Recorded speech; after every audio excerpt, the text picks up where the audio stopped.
In this video, I'm going to demonstrate how to make images with square ratio instead of vertical or horizontal images.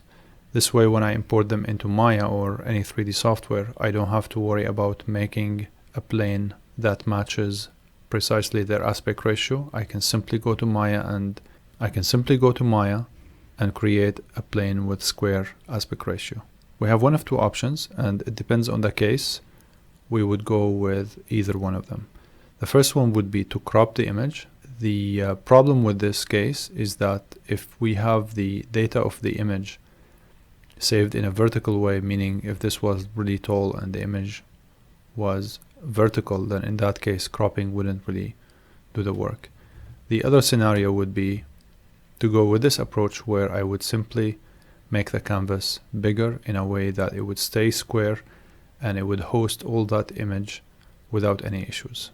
Okay, so one of the two methods would be cropping. So I would go hit C on the keyboard to crop, and then go here one by one to make sure it's a square ratio.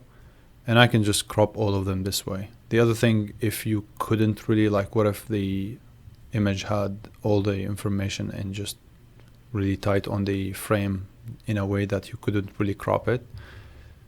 So in that case, I would go hit Control Alt C. That's going to be the canvas size. And what I would do here, I would copy the large number, Control C, and then paste it here.